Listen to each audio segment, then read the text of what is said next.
Hey guys, welcome back. Today we're working on the 74 C10 LS swap truck again. Gonna be putting the drive shaft in. Here's the old one and the new one side by side. I didn't change anything. This new one looks like it's gonna be a little bit stronger, but the only reason I'm changing the drive shaft, the old one is bent. That's the original one from the truck. So we'll get the new one in, and then we got some other stuff to work on. All right, here we go, guys. Got the new shaft.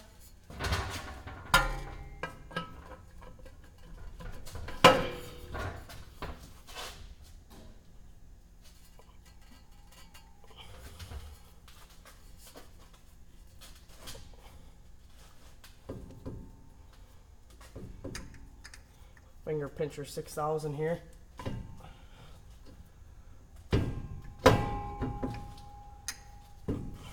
There it's in.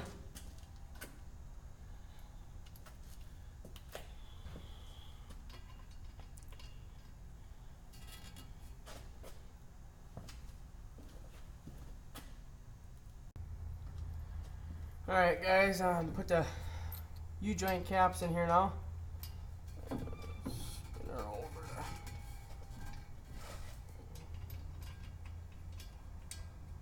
Better angle.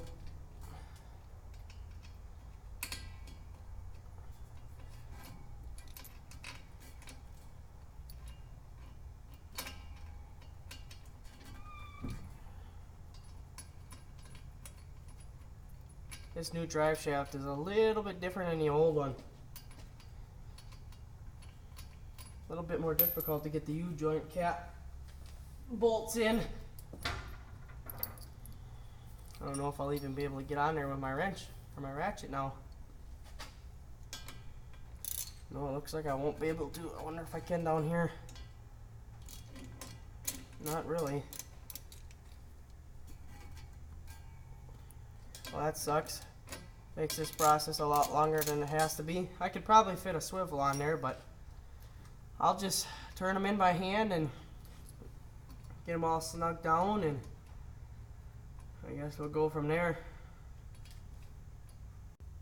Alright guys, just one thing I want to make note of real quick. These U-joint cap bolts, they're fine thread. They're very tough bolts. A lot of people, I think, are afraid to break them off. I know I was when I first started working on stuff. These bolts can take a lot of abuse. So that's what I do, which I learned from an old guy. You take your wrench and your hammer, and then you almost use them like an impact. You tap them until they're tight. You go around the U-joint cap bolts and do that on all of them, just to make sure they're tight as a final tighten. You're not gonna break them unless you're, big and buff, where you got a lot of strength. Those U-joint cap bolts need to be tight. You don't want them falling out or coming loose as you're going down the road. And being at the rear end, it's going to get hot going down the road. All this stuff is going to expand. You want those tight so they don't ever loosen up. But a lot of people are afraid to break them, but they're fine thread. They're a really tough bolt, so you're not going to break them. I just wanted to add that just in case there's anybody else, swapping drive shafts, or someone who's a little newer or doesn't know a whole lot about working on vehicles. I just wanted to add that and make note. Alright, there it is, guys. It's in. U-joint cap bolts are tight. I did check the U-joints. They did grease them. I put the grease gun on there and the grease came out immediately. So they did have them greased and everything. Both sides. So the drive shaft is in. U-joints are checked. I just got to wipe that fluid off the bottom of the output shaft there. That's just there from it not having a drive shaft in it and sitting for a few days, as you can see. I'll check the fluid when I get it running. I'm unable to run it right now, but for now, I got some other stuff I want to do when the truck is on the ground, so we'll put the truck on the ground. And alright guys, we're back on the ground. I took the truck off the lift, and then I pushed it back a little to give myself some room. I kind of got a little project going on here. You'll see that in the video some more, but trying to organize the shop, got some shelves up and stuff, so we're getting a little better at this. But for now, is what I got this truck down for, is this right here. Water in my headlights, condensation, in both of them. This one isn't as bad, but there is water in there. So I do have a parts truck outside that I'm going to be taking the headlights off and putting them on here. So I'll show you guys that truck, and then I'll show you what I'm going to do to take those headlights off. Alright, so here's the parts truck. I hope it isn't too windy for you guys, by the way, but this truck is a low mileage truck, but you can see the headlight rings and the headlights, they are just in amazing shape. So I'm going to take these headlight bezels off, get to those headlights out of there. Alright guys, so the first thing I'm going to do is pull this headlight bezel off, but tools, I just got a regular Phillips and an electric screwdriver. I brought my regular one along just in case there's a tight screw I don't want to strip out or anything. So I'll show you how to do this one side before I put you on time lapse. You know, kind of wondering. And I am going to save these screws because these are very special screws for these headlight bezels. You can't get replacements anywhere. Now, you might not be able to see it off camera, but these headlight bezels, they make like a loop. There is a screw down on that loop, so I'm going to grab that one real quick. I'm going to use my regular screwdriver because I'm going to be very careful because these headlight rings, they got little tabs up here holding the headlight ring on, and it's very, very brittle. So especially on these trucks, these headlight rings are pretty brittle. I'm also going to save these screws just in case I have one bad one on the LS truck. Oh, I think this tab is already broke. Nope, it's actually not. Because what happens is there's those little tabs on the headlight ring like to snap and become separate from the headlight ring. Once they do that, then the headlight ring is no good.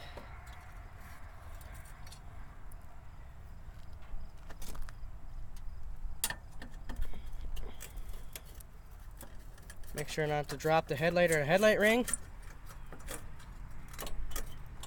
These screws are kind of rusty, but I'm still going to hold on to them just in case. Then you got your connector for your light.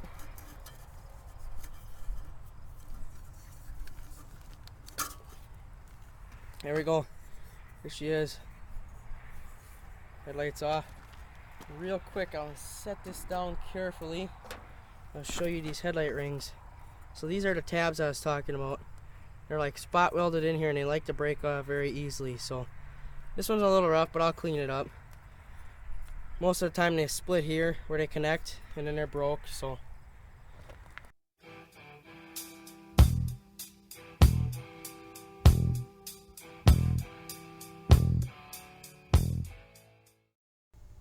alright guys, so I'm going to pull these headlight bezels off, get these old headlights out, and looks like it was a good thing I brought that other screws in, because right here I can see I'm missing a screw. I got some speed nuts to replace that screw, so I'll get these headlight bezels and headlights off and put these new ones in.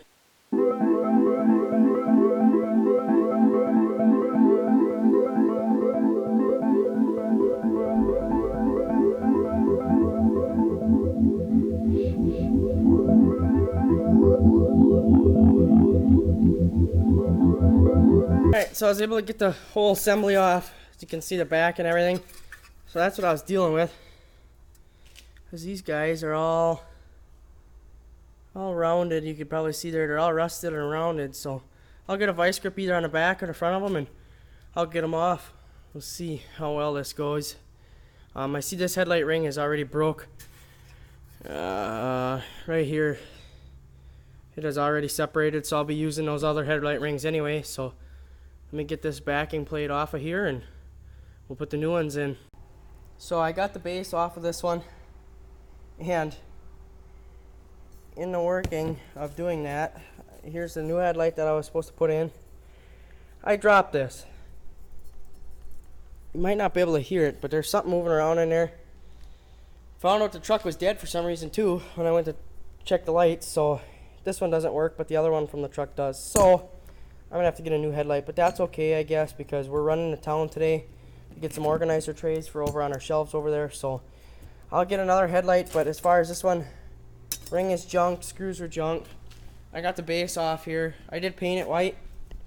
I don't know, try something different. Maybe it'll give it a little more, you know, shine, because I know white reflects off of it, or light reflects off of white. So maybe instead of being so backlit, it'll shine a little more. I'll do this with the other one, but for now, I'm going to show you guys taking apart the other one, and I'll see if I have an issue with that one, taking that backing plate off. I got this one off already, so I might as well take that one off and paint it up too. So I'll get that other headlight off and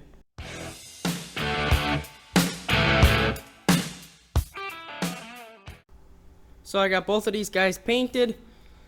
This one is primed and painted. That one is just primed with a primer. I know it's like white, they're the same thing, but that's a flat white primer. I painted that gloss white, so I'm going to give it a shot. I'm not saying everybody's got to do this, but I know just headlights and a drive shaft is kind of boring, so I'll get a little bit more involved and show you why or my reasoning as to why I painted my headlight backings, and I'll give it a shot, see what happens. Hey. Alright guys, headlight backing plate is dry. New headlights, if you're wondering what the part number is, new stock headlights, H6024. You can get them at, AutoZone, whatever. But I'm going to use the rings that I got off the parts truck. New headlights in the buckets, and then I'm going to put the buckets and everything in the truck. So I'm just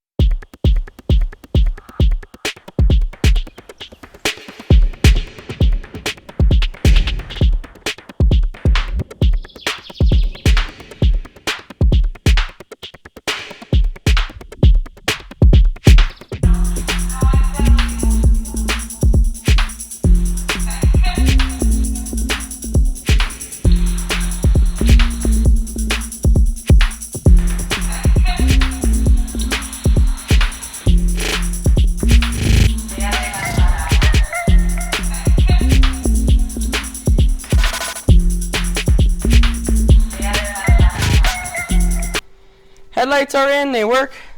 I'll show you real quick here. These headlights working.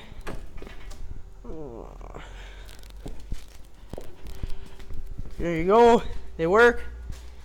I still got to aim them, but once I get the fuel regulator in, I'll talk about that fuel regulator in a second. Once I get the fuel regulator in, I'll drive it up to the door so I can aim the headlights in. Fuel regulator didn't come in yet, unfortunately. It's going to go up there on the firewall. I'll hook everything up. We'll get the carburetor tuned in. I'll show you guys some quick tips on tuning your Edelbrock carburetor. I will make a separate video on how to tune an Edelbrock carburetor as far as your air mixture screws and your accelerator pump. I'm not going to change jets or anything like that. I might, if I get ambitious, I might change the secondary springs for the needle and seat. Other than that, I'm not really gonna, get in depth and take it apart and tune it, but I'm gonna get it up and going. Pretty much show you how most people are gonna want to tune it so they can put it on their vehicle, get it to run and idle smooth, and drive their vehicle. This thing is still a street truck, but I needed the extra fuel because of the way it was cutting out. I would floor it and it would go dead lean and it would spit and sputter. I'm just trying to get rid of that issue. Other than that, it still is a street truck. But I want it to be a fast street truck. I want it to hook. I want it to go good. I don't want it to miss. I just want it to be able to run like a lot of these LSs do, smooth, which it's been proven for many years you can get a carburetor run smooth. So I'm going to get it to run smooth, but at the same time still make its optimal horsepower and be a great street truck. So if you guys don't mind following me in the quest to make this the ultimate square body street truck with a carburetor on an LS, please subscribe, like, comment. I'll read the comments. I'll take suggestions. Remember, we do everything square body here. So if there's something you want to see, let me know. I do have a truck that's got some ball joints out, so there will be a ball joint video coming soon. I may or may not make a video on the fuel pump gasket. Let me know if you guys want to see how to do a fuel pump gasket on a small block Chevy. If you do, I will make a tutorial style video on how to do that. Other than that, headlights are in, drive shaft is in,